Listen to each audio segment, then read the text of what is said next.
We will never turn our back on a single Scot. We've got to wrestle with those challenges. This is the same nonsense we have heard time and time again. This is our country. Let's fix it together.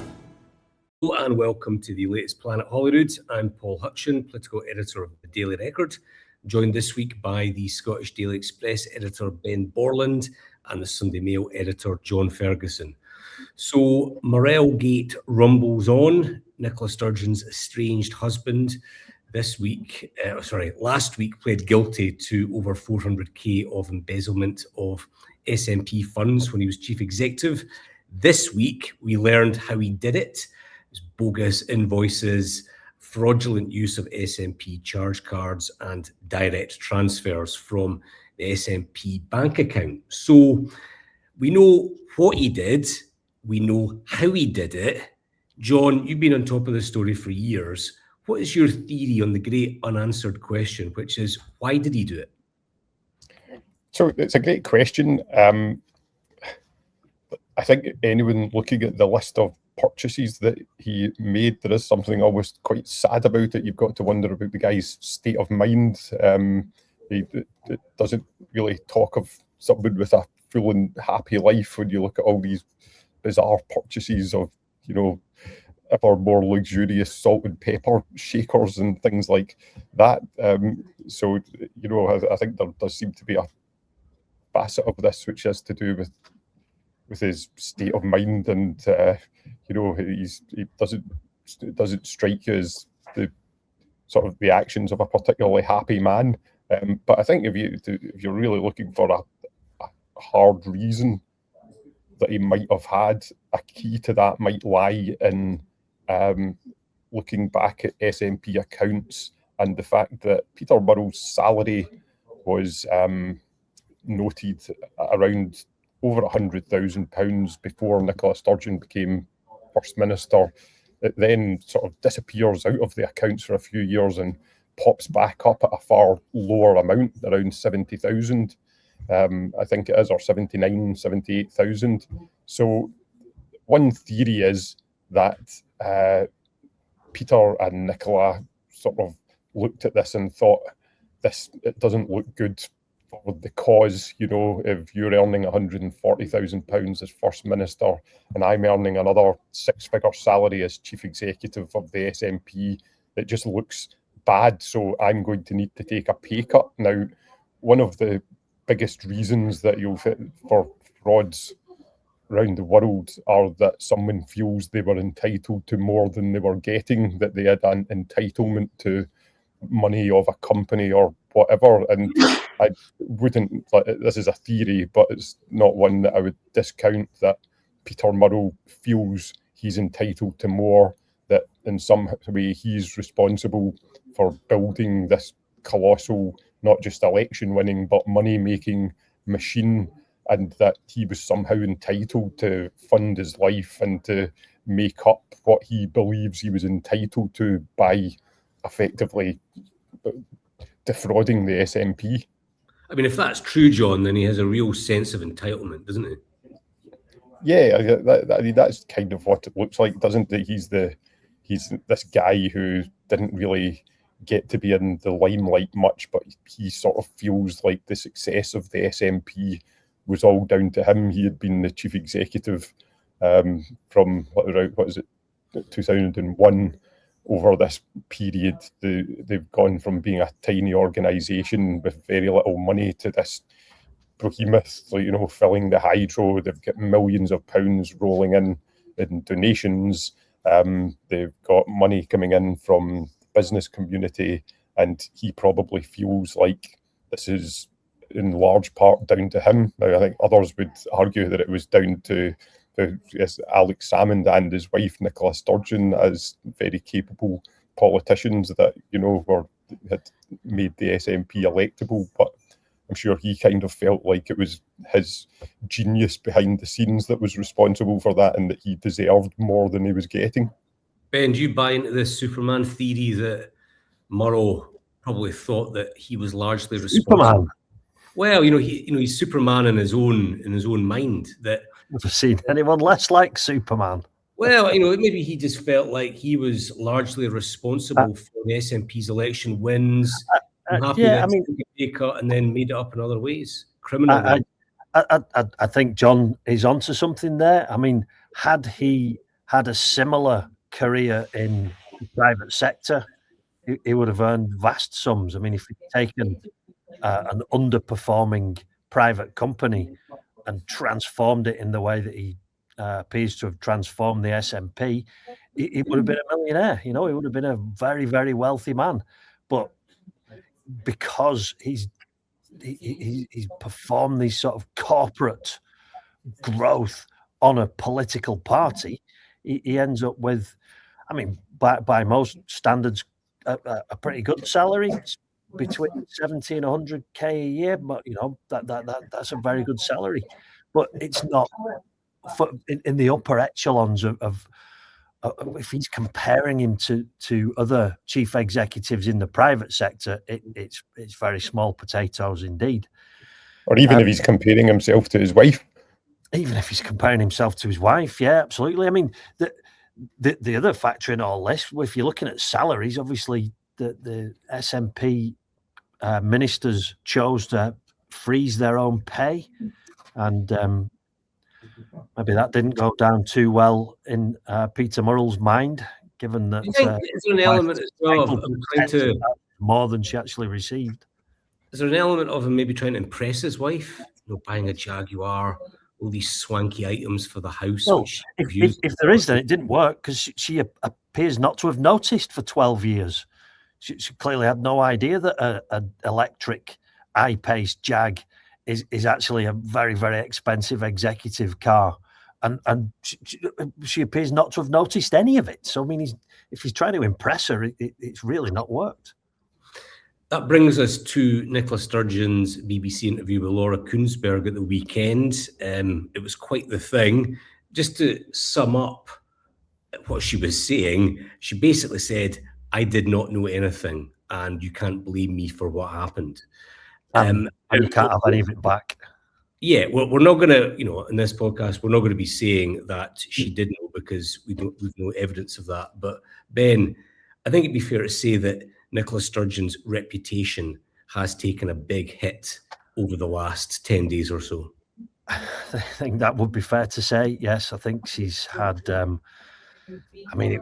reputation wasn't great before this. It's, I would say, beyond repair. I mean, obviously she's now a private citizen. She's left politics. She finally stepped down as Glasgow South Side MSP, although you could argue she stepped down as Glasgow South Side MSP about 2 years ago and spent most of the time writing books and going on tours with Val McDermid. And I think that book needs a rewrite, don't you think? Well, I mean, I have to say, the fact that all these book festivals are offering her a second go, I mean, I understood it that if you were on the book festival tour, you did it in the year that you released your book. I can't understand why she's getting a second bite at this. But yeah, I mean, part of the issue is her reputation outside Scotland remains, it's almost... For someone who was so keen for Scotland to become independent and so sort of opposed to having anything to do with the rest of the UK, it's very, very ironic that she's now leaving Scotland to go and live in London because her reputation is in the absolute gutter in Scotland, whereas in the rest of the UK, she's held in, in some quarters in slightly higher regard. John, do you think that history is going to be kind to Nicola Sturgeon? Yeah, I suspect not. I mean, it was a fascinating interview with Laura Kuenssberg. I can kind of understand that in politics, it's difficult to sort of sit in the fence or be nuanced. In general, you've got to decide what your line is and stick to it 100%. You can't say, well, I'm sorry a bit, but... and I think that's the approach Nicola Sturgeon has taken to this from the beginning, is just like absolute denial. I knew nothing. I am the victim. Seemed to very strongly suggesting she'd been the victim of misogyny almost in this case. This was about a husband's abuse of his abuse of a woman's trust, and I just don't know if people are really buying it. I think that there is still a genuine, like, you know, whether or not Nicola Sturgeon was some sort of like wholeheartedly complicit in some crime. I think most people don't actually believe that, but I think what is absolutely clear is that if Nicola Sturgeon really knew nothing, that she had a duty to know, and that hundreds of SNP members and our own parliamentary colleagues that were given a big slice of their salary to the party lost money because she failed in her sort of governance duty to make sure that the SNP was being run correctly. And you could kind of understand how that could maybe happen to a certain point, but I think there was like clearly a colossal mistake made at the beginning of this whole thing where she thought that she could be the party leader and that her husband could be the CEO and that would somehow be okay. That was obviously a huge mistake that cost people financially in the end. And then there was a huge failure of judgment at the other side of it, where when people have been raising legitimate questions, she's absolutely cut them down and had an absolute refusal to believe or allow anyone to ask questions about what was happening with the money. And so I think that if you look at all of that and don't think that she owes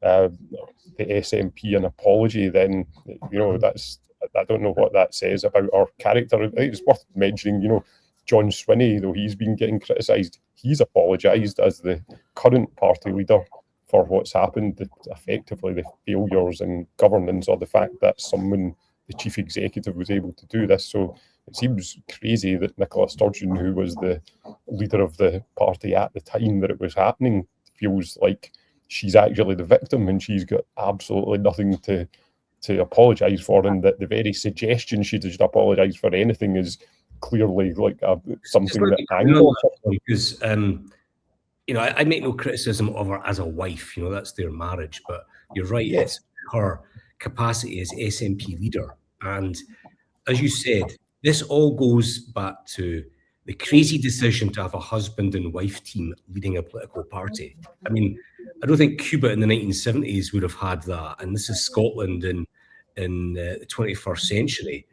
If you're going to have that arrangement, as stupid as it is, if you're going to have that arrangement, you have to make sure that financial controls and the checks and balances are just above or beyond reproach. And when you have a situation where he is able to approve his own expenses without anyone else looking at it, I mean, anyone in the private sector would look at that and think that's just a recipe for disaster. So she was the leader of the SNP who decided to keep him in post. She was the SNP leader on whose watch these slack financial controls were in play. I mean, I think it's obvious she has to apologise for the failures that occurred on her watch, and her failure to do so just makes her look stubborn. Absolutely. I just want to raise a point that I thought was really interesting from the hearing yesterday, and I mean, it's become apparent over recent weeks and months, but it was made explicit yesterday that let's forget this idea that there was a ring-fenced fund of donations for IndyRef2. It was never ring-fenced. It all just went into the central SNP bank account, which Peter Murrell had access to. Also in that bank account was all the donations from the membership fees, the donations from MSPs, but crucially, public monies. And the Electoral Commission, and I think there's some careful use of language here. If you go on the Electoral Commission website, the short money from the House of Commons and the policy development grants from the Electoral Commission are paid to parties as donations. They are classed as donations. So this is public money. This is millions of pounds of public money goes into this central pot. along with the £600,000 donated along with for India F2, along with the annual. So it all just goes into one pot, and Murrell raids that pot. So he hasn't spent donations. He hasn't spent India F2 donations. He's spent the SNP's money, and a good percentage of that money is public money. So it's not just an apology to members. There should be an apology to the taxpayers of the United Kingdom whose money's been embezzled. It's not just donations; it's everyone's money. Yeah, I think that's correct. And I think the other, just when you're talking about that failure of judgment, I guess, at Nicola Sturgeon's part, and not realising that you just couldn't have this arrangement. It's when you look at the pattern of Peter Murrell spending, it's clear that it absolutely explodes the minute Nicola Sturgeon became First Minister. So it's clear that at that exact point, Peter Murrell felt, right, okay, I can act with complete impunity now. I can spend whatever I want, and he did. And I mean, I thought one of the interesting points in the Laura Kudsberg interview was when Nicola Sturgeon was asked about the camper van and whether she saw it, and felt like she became a bit unstuck there. She like she said she used a very strange form of words. She said, I don't consciously remember seeing it, or something like that. It raises all sorts of questions. Did you see it or not? It's this huge van that was clearly not parked in the next door neighbour's drive. It was parked in your mother-in-law's drive. I mean, I saw someone asking the question, which seems to get, if Peter Murrell was trying to hide this, then why would he take you to his mother-in-law's, taking Nicola Sturgeon's mother-in-law's house where this gigantic thing is parked outside in plain sight? So I think there really is big questions about when Nicola Sturgeon became aware that actually there is a problem here. And if it wasn't when this giant camper van turned up, if it wasn't when this Jaguar I-Pace turned up, if it wasn't when all of these crazy luxury items were flowing into the house, then the other point that you think it must have been was the point that her husband, who, as Ben made the point, his salary was good. It wasn't huge at the point where he was suddenly lending the party £107,000. Would that not have been the point where you'd think, that's a bit odd. That's a bit odd that my husband is giving the party over 100 grand to help with cash flow. I mean, something seems a bit iffy about this. And so that, the idea that at no point, it wasn't until sort of late on when Peter Murrell would literally be charged by the police that the pennies sort of began to drop, that, oh, maybe Peter Murrell's a criminal. It doesn't really wash, does it? Another bugbear of mine, Ben, is that I think Nicola Sturgeon resigned in February 2023. Mm-hmm. Now, she was adamant that it was not in connection with Operation Branchform or the police investigation. And yet, I think, was it on Kunsberg, she said that she started to have concerns. This was based on interviews that people in the SNP were giving at the police. I think at that point she knew it widened to an embezzlement inquiry. How can she tally claiming at the time that it was nothing to do, or resignation was nothing to do with Operation Branchform, and now saying that in early 2023 she started to have concerns? Yes, I mean, it doesn't add up. It's always looked very, very suspicious. I mean, the fact that she resigned, or she announced her resignation, she stepped down, they ran this expedited leadership contest, and then suddenly the raid of the house took place. It's all very, I mean, the whole thing, that the timing throughout this has just been so suspicious. I mean, the timing of Murrell's court appearance itself, 3 weeks, that this investigation rumbles on for 5 years. And Nicola Sturgeon steps down in 2023. The house is raided in and yet the timing of it means that Murrell appears in court and pleads guilty 3 weeks after the election. I mean, it's so fishy. I'm not pointing the finger at the Crown Office for that. I mean, I know others will, but I'm not, because you do have delays in cases, particularly white collar crime. But you know, Peter Murrell would have had a big hand in terms of instructing his lawyers on that, saying we need more time and whatever. And I think the fact that he pled guilty a few weeks after the Holyrood election was very, very favourable for the SNP. If he had pled guilty in mid-April, can you imagine all of this playing out? February 20th, when he was originally due to appear and enter a plea, and then suddenly decided they needed more time. So, you know, he could,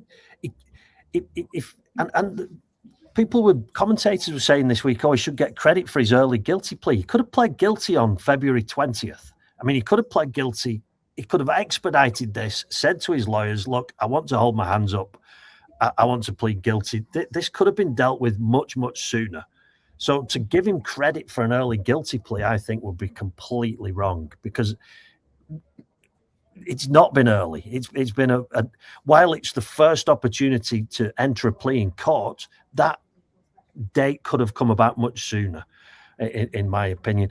Well, one thing just to mention, and again, something of a bugbear of mine, given how I really railed against the coronavirus restrictions that Nicola Sturgeon imposed on us. I don't know if you noticed, he went and picked up this camper van in January 2021, drove it to his elderly mother's house, presumably popped in for a cup of tea and dropped the keys off before driving back to Glasgow. So he broke the law. He broke the coronavirus restrictions in January 2021.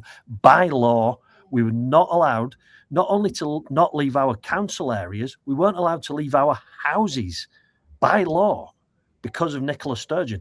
Boris Johnson came up to Scotland in January 2021, and Nicola Sturgeon was furious. She said it's not an essential visit. He shouldn't be coming. We should all be staying at home. And at the same time, her husband is going from he's driving halfway across Scotland, picking up a camper van, and then dropping it at his elderly mother's. What about this? You know, shield the older people. Clearly, Catherine Calderwood got sacked for making a trip to Fife, and at the same time, did he definitely? Because was there not a line about there was only 4 miles on the clock? Well, yeah, because he picked it up at Holbeath Industrial Estate and drove it to his mother's in Dunfermline. So unless he was living with his mother, which with no indication that he was either living in Glasgow at the family home, or I don't think they were living at Butte House. So he broke the coronavirus. I know it seems 5 years on and we've all forgotten about coronavirus, but at the time we were all confined in our homes. Could be another court case coming up then. Well, yeah. I mean, I think on the timing of £30 fine had he been caught, but I think on the timing of the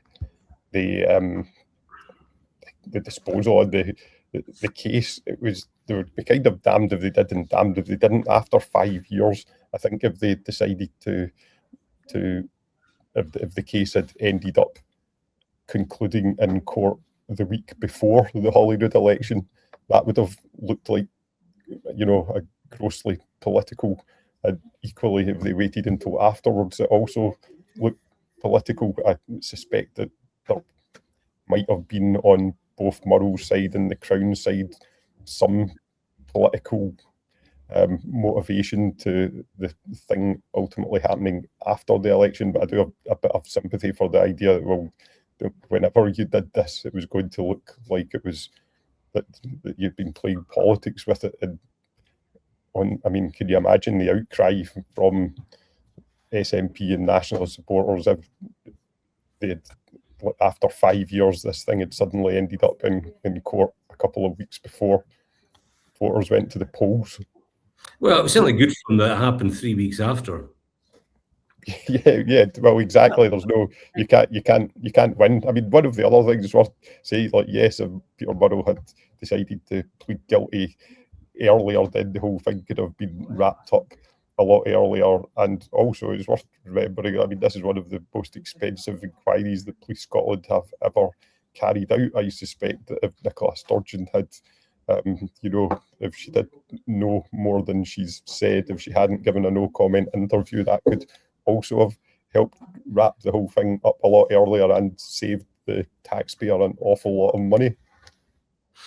Just on John Swinney then, I haven't been massively impressed with the First Minister over the last week. His line last week was understandably attacking Peter Murrell and effectively saying that Murrell had abused the sort of financial controls or bypassed the systems. His line yesterday was more that the systems in place were not adequate, which is quite a mild way of putting it. Ben, do you agree with me that Swinney's line, or what he seems to be doing, is trying his best not to throw Sturgeon under the motorhome? Well put. Yeah, I think that's a very good description. Paul, I think you were off last week, so you missed my my view, which is that John Swinney's finished. I think this finishes him off. There is no coming back for this for John Swinney. I personally think he always intended to resign as SNP leader at some point during the next 5 years, and I think this has just made that all the more certain that this will come to pass. He looks like someone who's not interested. He's tetchy. He's bad-tempered. It's been an awful performance over the past 2 weeks. If he can't see that this needs more than just him saying, oh, well, you know, it was one man and we were the victims, because as I've pointed out, we were all the victims. This was public money he was taking as well as donations. He's refusing to accept that there needs to be an inquiry. Clearly, there has to be an inquiry.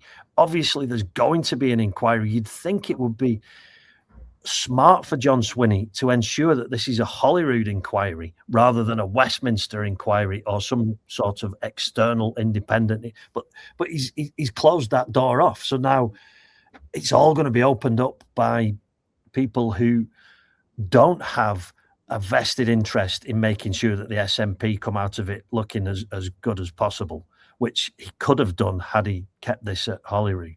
I think he's toast. I honestly do. I think First Minister Stephen Flynn will be in place by the end of next election, do you think? Sorry? For the Westminster election? No, I think it'll be gone before the Westminster election. I think this finishes him. I think this is it's another Westminster expenses scandal. As we said last week, this has cut through like no political story I've ever known at Holyrood. Everyone's talking about it. And can you imagine if this was Labour? It would be like a £500,000 or £400,000 embezzlement at the top of the Labour Party. I mean, would John Swinney be calling for an inquiry or not, do you think? I think he might be. Beyond doubt, he would be calling for an inquiry. I mean, the SNP Westminster group seem to call for an inquiry into something every day. I mean, I think there is an interesting point. So we have various calls for a Holyrood inquiry, a Westminster inquiry, a joint Holyrood-Westminster inquiry, and now Noel Dolan, who's the special advisor to Nicola Sturgeon, saying that the SNP should do their own inquiry with a KC appointed from outside Scotland. And put aside what is best for either the SNP or Labour or the Tories, what do you think would be the best mechanism to actually get at the truth of the SNP governance failures? Personally, I think this is the opportunity. We've spoken about it for years. It's been flagged as a problem for years. This is the time. And again, I'm not saying there was any collusion with the Crown Office. This is the time to finally act and separate the role of the Lord Advocate and into two new roles. So you've got the government's chief legal advisor who sits in the cabinet, who's a colleague of the First Minister and the other ministers. And on the other hand, you've got the independent head of the Scottish Prosecution Service, the Crown Office. Two roles. It's incredible. It's unconscionable that we've had this in place for 27 years. I mean, It's the same issue. It's the exact. This is the chance to do it. This is it. Branch forms showed just how ridiculous it is that you have a government minister as the head of the prosecution service. I don't agree with that. Well, look, yeah, okay. I think you're right on that technical point, but an inquiry looking at that dual role. I mean, the inquiry. I don't think it needs to be an inquiry. It just needs to be done. It just needs to be separated. The inquiry needs to focus on how this was allowed to happen at SNP level. I mean, the criminal justice system did their job. The cops did their job. The prosecutors did their job. There's a slight question on timing, but I don't think there's any failures really in terms of the police or the Crown Office. The failures were at the SNP level, and surely any inquiry should be looking under the bonnet there of the governing party.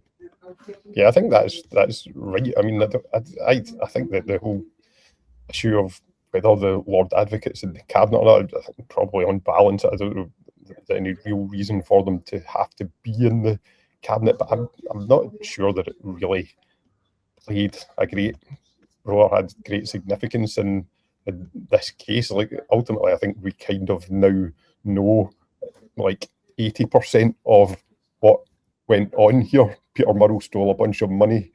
It shouldn't have happened. SNP systems failed.